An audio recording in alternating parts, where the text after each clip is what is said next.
नमस्कार दोस्तों, मैं सतवीर सिंह अपने YouTube के भारत लिंक ग्लोबल चैनल पर आपका स्वागत करता हूं। दोस्तों, आजकल एक चर्चा है वो चली हुई है और ये चर्चा का विषय बना हुआ है और वो एक शब्द है कि क्या मुख्यमंत्री नायब सिंह सैनी जी एक डमी सीएम है। और ये उनके ऊपर जो ये आरोप लगता है कि वो एक डमी सीएम है, आज से नहीं, जिस दिन से वो सीएम बने हैं उस दिन से लग रहा है। और आजकल ये चर्चा कुछ ज्यादा ही चली हुई है, तो इस चर्चा से व्यथित होकर आखिर एक दो दिन पहले नायब सिंह सैनी जी ने एक फंक्शन में कहना पड़ा कि लोग मुझे डमी सीएम बोलते हैं, जबकि मैं डमी सीएम नहीं हूँ। तो अगर बात करें दोस्तों उनकी ये कहने की या उनके भाव को व्यक्त करने की, हालांकि वो गुस्से में उन्होंने कहा था, अमूमन वो गुस्सा नहीं करते, लेकिन ये उनकी तरफ से कहना ठीक भी है कि वो मुख्यमंत्री है और मुख्यमंत्री का पद है, एक पावरफुल पद होता है, उसको लोग कैसे कमजोर या डमी सीएम कहते हैं। लेकिन दोस्तों पहली बात तो ये है कि ये आखिर ये चर्चा आई कहाँ से और इस चर्चा में कितना दम है, आज हम इसके ऊपर चर्चा करना चाहेंगे। तो शुरुआत से करते हैं। तो नायब सिंह सैनी जी हैं।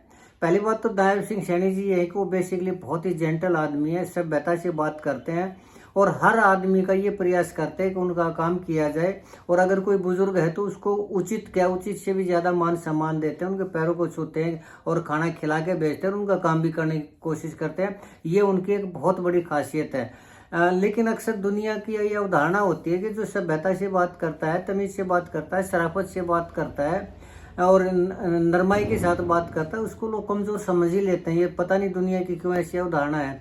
चलिए कोई बात नहीं। तो हम बात कर रहे थे नायब सिंह सैनी जी की राजनीतिक उसकी। तो उन्होंने दोस्तों पहला चुनाव लड़ा था लोकसभा का 2009 में। उस चुनाव में वो नहीं जीत पाए। तो फिर 2014 में आया बीजेपी का दौर। तो बीजेपी के दौर में उनकी जो निकटता थी वो उनके साथ थी, मनोहर लाल खट्टर जी के साथ थी और शायद टिकट भी उन्हीं के उससे मिला था। तो वो 2014 का चुनाव जीत गए और 2014 से लेकर 2019 तक उन्होंने और भी जो रिश्ते डेवलप करने थे मनोहर लाल खट्टर जी के साथ रिश्ते डेवलप किए और उनके विश्वास पात्र आदमी बन गए। ये किसी भी आदमी की एक खासियत होती है कि अगर वो किसी अपने बड़े उसका विश्वास पात्र बनता है तो उस आदमी की खासियत होती है। और उन्होंने मनोहर लाल खट्टर जी के शायद सुनने में आया कि ऑफिस में भी काम किया है। कई बार मनोहर लाल जी अगर पंजाब में इधर उधर जाया करते तो वो गाड़ी भी उनकी ड्राइव कर दिया करते। तो ये एक अच्छी बात है, बहुत अच्छी बात है। अगर इस तरह का कोई व्यक्ति अपने बॉस के साथ काम करता है, इस तरह की हेल्प करता है, तो ये एक गुण है, ये अवगुण नहीं है। खैर चलिए, तो अब मेन बात आती है दोस्तों 2024 के चुनाव के आसपास की। उस 2024 के चुनाव में जो मनोहर लाल खट्टर जी के साथ एंटी इनकमेंसी हुई और बीजेपी ने उनका जो पोस्टर से भी प्रचार से भी हर एक जगह से वो नाम हटाया। तो मनोहर लाल खट्टर जी उस मुख्यमंत्री की कुर्सी के जो कि सबसे ज्यादा पावरफुल, उसको छोड़ना नहीं चाहते थे, लेकिन ये पार्टी की नीति थी, का आदेश था, तो उस आदेश को मानना भी मजबूरी थी। तो ऐसी अगर स्थिति आ जाती है तो कोई भी मुख्यमंत्री या नेता है वो अपने सबसे ज्यादा विश्वसनीय आदमी को ही अपनी जगह बैठाता है, ताकि कल को कोई भी काम करना पड़े, कोई अपॉइंटमेंट करनी पड़े और कोई डिसीजन लेना पड़े तो वो बेहिचक होकर ले सके। और यही मनोहर लाल खट्टर जी ने किया। तो उन्होंने नायब सिंह सैनी जी को मुख्यमंत्री के रूप में वो कर दिया और वो मुख्यमंत्री बन गए। उसके बाद चुनाव हुए, चुनाव में भी सफलता मिली। तो उसके बाद एंटी इनकमेंसी मनोहर लाल खट्टर जी के खिलाफ थी, तो मोदी जी ने उनको सेंटर में बुला लिया, उनको मंत्री पद दे दिया। लेकिन दोस्तों मैंने कई बार कहा है कि सेंटर के अंदर कितना ही कोई पावरफुल हो, लेकिन मुख्यमंत्री का जलवा एक अलग ही जलवा होता है। 2 ही सीट ऐसी होती है जिनका जलवा होता है, जिनको लोग सबसे ज्यादा वो मान सम्मान भी करते हैं, सबसे ज्यादा पावर भी इन्हीं 2 पदों के ऊपर है, स्टेट के अंदर सीएम की, सेंटर के अंदर पीएम की।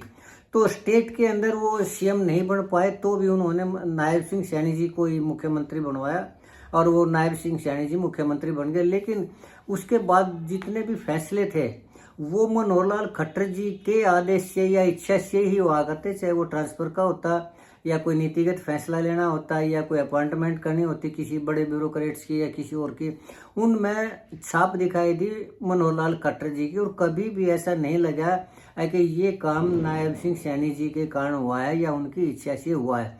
हो सकता है आम आदमी को इस चीज़ का पता ना हो, लेकिन जो दूसरे विधायक हैं, ओपोजिशन के हैं, उनकी पार्टी के भी, उन्होंने भी इस चीज़ को बाहर किया। तो ये पब्लिक में भी ये हुआ कि भाई नायब सिंह सैनी जी हैं, उनको पावर नहीं है डिसीजन लेने की।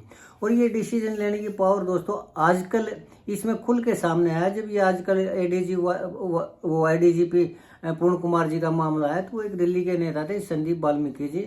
वो जब उनसे मिलने गए तो उन्होंने कार्रवाई करने के लिए कहा, उसके शत्रुजीत कपूर के ऊपर कार्रवाई करने के लिए कहा, तो वो बोलते उससे पहले खुल्लर साहब ने मना कर दिया कि ये नहीं होगा। जबकि प्रोटोकॉल के अनुसार एक मुख्यमंत्री के सामने एक जो उनका अधिकारी वो नहीं बोलता, लेकिन जिस हिसाब से बोला तो संदीप वाल्मीकि ने ये कहा भी कि मुख्यमंत्री तुम हो वो थोड़ी, लेकिन उसके बावजूद खुद नायब सिंह सैनी जी ने अपने मुंह से कहा कि इसके अंदर मेरी जो पावर स्टेट के अंदर वो एक पीएन को बदलने की भी नहीं है। जब एक मुख्यमंत्री खुद अपने मुंह से ये कहता है कि मेरी जो पावर है वो मुख्यमंत्री बदलने की भी नहीं है, तो फिर वो डम्मी कहने का या उसका तो मौका मिलेगा ही मिलेगा। अगर मान लीजिए ये भी कह दें, आज उन्होंने जैसे एक फंक्शन में कहा कि मैं डम्मी सीएम नहीं हूँ, तो कम से कम जब संदीप वाल्मीकि ने इस चीज़ को बाहर पब्लिक में अनाउंस किया तो वो उस चीज़ का खंडन कर सकते थे, लेकिन उन्होंने ये खंडन आज तक नहीं कर लिया कि उन्होंने ये बात कही है या नहीं कही है कि वो मुख्य पीएन की भी बदली नहीं कर सकते। तो इससे तो अंदाजा लगेगा ही लगेगा कि वो एक डम्मी सीएम है और उनके हाथ में एक पीएन को बदलने की भी पावर नहीं है। तो आप ये बताइए डम्मी सीएम है या नहीं है? तो लोग तो फिर कहेंगे ही कहेंगे, तो इसमें गुस्सा करने की या उसकी बात नहीं है। अब बात करते हैं चलिए उनकी भावना की, जो सैनी साहब की भावना है। तो उन्होंने जैसे अपने आप को ये शो करने की कोशिश की, या फिर मनोहर लाल खट्टर जी से भी एक बार सवाल पूछा गया था, तो उन्होंने भी कहा था कि ये तो दुश्मनों का दुष्प्रचार है, विपक्ष का दुष्प्रचार है कि वो सीएम को डम्मी सीएम बोलते हैं, मेरे को सुपर सीएम बोलते हैं। तो एक छोटी सी बात मैं कहना चाहूँगा दोस्तों, एक कहावत होती है कि धुआं वही होता है जहाँ आग होती है। इसका तात्पर्य ये है कि कुछ न कुछ तो बात है तो लोग बातें करते हैं, और नहीं तो खाम तो बातें करेंगे नहीं लोग।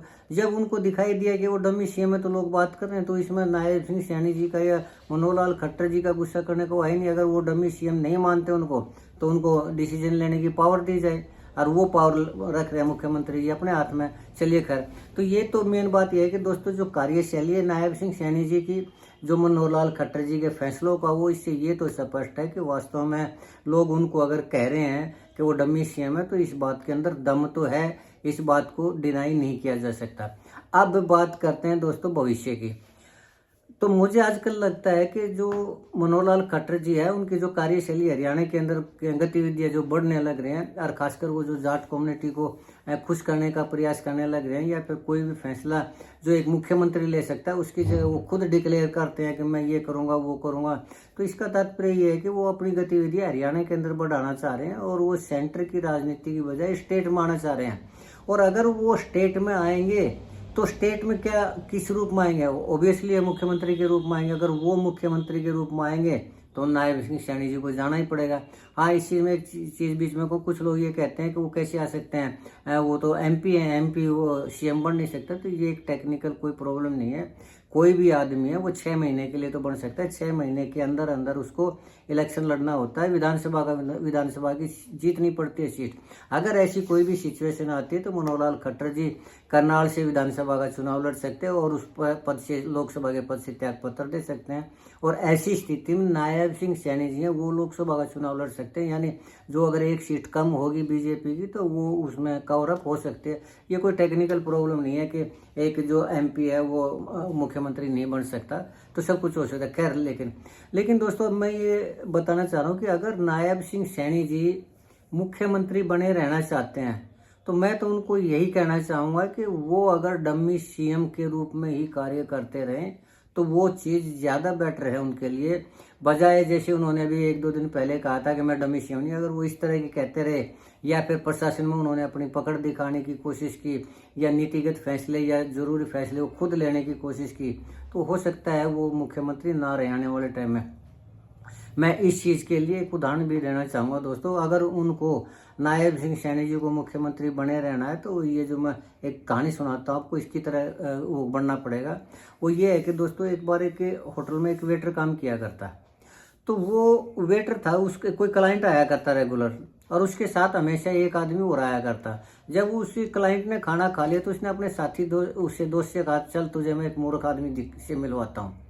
तो उसको भी थोड़ी हैरानी हुई कि कौन मूर्ख आदमी है। बोला अभी दिखाता हूँ। उसने उस वेटर को बुलाया जो सर्व कर रहा था, और उसने एक 100 का नोट रख दिया, एक 500 का नोट रख दिया, और उस वेटर को कहा कि जो तुझे इनमें से सबसे बड़ा लगता है, जिसकी कीमत ज़्यादा है, वो नोट उठा ले। तो उस वेटर ने 100 रुपये का नोट उठा लिया, और वो 500 रुपये का नोट उसने नहीं उठाया। तो साथ में एक बुजुर्ग दिखाई दे रहे थे।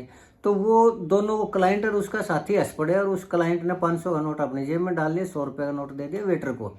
तो वो खाना खा के चले गए। तो वो एक बुजुर्ग आदमी था, उसको अच्छा नहीं लगा कि ये कैसे, ये अनपढ़ है ये वेटर या फिर ये शरीफ है, ये क्या है, ये ऐसा क्यों कर रहा है। जब वो अगले ने ऑफर दी 500 रुपये की और वो 100 रुपये को लेके गया, उठा के लेके गया, ये सोच के कि यही ज़्यादा कीमती है। तो उसने उनके जाने के बाद वेटर से पूछ लिया कि बेटा जब तेरे को 500 रुपये का नोट मिल रहा था तो तूने 100 रुपये का क्यों उठाया। तो उसने अपनी जेब से, अलग जो जेब थी उसमें से दिखाए 100 के नोट, कम से कम 50 यानी 5000। तो उसने कहा अंकल अगर मैं 500 रुपये का नोट पहले दिन उठा लेता तो ये आदमी बस वो 500 रुपये देता मेरे को, उसके बाद कभी भी नहीं देता है। और अब ये मेरा मजाक भले ही उड़ाना चाह रहा हो, अपनी ये वो दिखाना चाह रहा हो, लेकिन ये बार बार आ रहा है और अपनी बुद्धिमानी ये दूसरों को दिखाने के लिए, मुझसे मूर्ख का वो दिखाने के लिए, सिद्ध करने के लिए हर बार मुझे 100 का नोट दे जाता है। ये 50 बार ऐसा हो चुका है। इस 50 बारी में मेरे पास 5000 रुपये आ चुके हैं और होटल को 50 बार का एक क्लाइंट मिला। तो अगर मेरे मूर्ख बनने से होटल का भी फायदा होने लग रहा है और मुझे भी हर बार 100 रुपये मिलने लग रहे हैं, तो मूर्ख बनने में क्या फ़ायदा है। यही बात नायब सिंह सैनी जी के लिए भी है कि अगर डम्मी कह के लोग उनको मुख्यमंत्री के पद पर खट्टर जी, मनोहर लाल खट्टर जी अगर उनको बैठाए रखते हैं और अगर वो उनके फैसलों को लागू रख सकते हैं, तो कम से कम वो मुख्यमंत्री तो बने रहेंगे। जिस दिन भी मुख्यमंत्री के पद पर उन्होंने अपनी ताकत दिखाने की प्रयास किया, अपनी पावर दिखाने का प्रयास किया, मुझे लगता है उसी दिन उनके पास वो जो सीट है, वो कुर्सी है, वो नहीं रहेगी और उस पर मनोहर लाल खट्टर जी या तो खुद आके बैठ जाएंगे या किसी और आदमी को, अपने किसी और विश्वसनीय को बैठा देंगे। तो मेरा तो ये मानना है दोस्तों कि सैनी साहब अगर डम्मी सीएम बन के ही रहेंगे तो वो ज़्यादा फायदेमंद है। क्यों? क्योंकि आज सैनी साहब के पास न तो इतने विधायक हैं कि मनोहर लाल खट्टर जी ये उनको बदलना चाहे वो ना बदल पाएँ, और जो एमएलए हैं वो उनके पक्ष में खड़े हो जाएं कि हमारे तो नेता नायब सिंह सैनी जी ही रहेंगे। ऐसा कुछ भी नहीं है। मनोहर लाल जी ज़्यादा ताकतवर आदमी है, उनके पीछे नरेंद्र मोदी जी की ताकत है, तो उस ताकत का मुकाबला नायब सिंह सैनी जी नहीं कर सकते। तो मैं तो इतना ही कहना चाहूँगा नायब सिंह सैनी जी को कि आप डम्मी ही बने रहिए। डम्मी बनने में ही फायदा है। कम से कम आम आदमी ये सोच के तो जा सकता है कि नायब सैनी जी हमारी बात सुनेंगे, उनको एक भरोसा तो है। वो भरोसा मनोहर लाल खट्टर जी के ऊपर नहीं हो सकता जो आपके ऊपर है सैनी साहब। तो इसलिए ज़्यादा बेटर यही है कि ज़्यादा पावर मत दिखाइए, डम्मी बने रहिए। आपका भी भला है, जनता का भी भला है। तो आज के लिए इतना ही दोस्तों। मुझे उम्मीद है कि आपको मेरी ये वीडियो पसंद आई होगी। अगर आपको लगता है कि मेरा जो कहना है, जो विश्लेषण है वो ठीक है, तो मैं आपसे प्रार्थना करना चाहूँगा कि आप मेरे इस वीडियो को लाइक करें, शेयर करें, कमेंट करें दोस्तों, और मेरे वीडियो को हाइप जरूर करें। और चलते चलते एक निवेदन करना चाहूँगा कि आप मेरे चैनल को सब्सक्राइब जरूर करें, ताकि इसी तरह की जो विवेचना है मैं आपके सामने लाता रहूँ। आपने मेरा ये वीडियो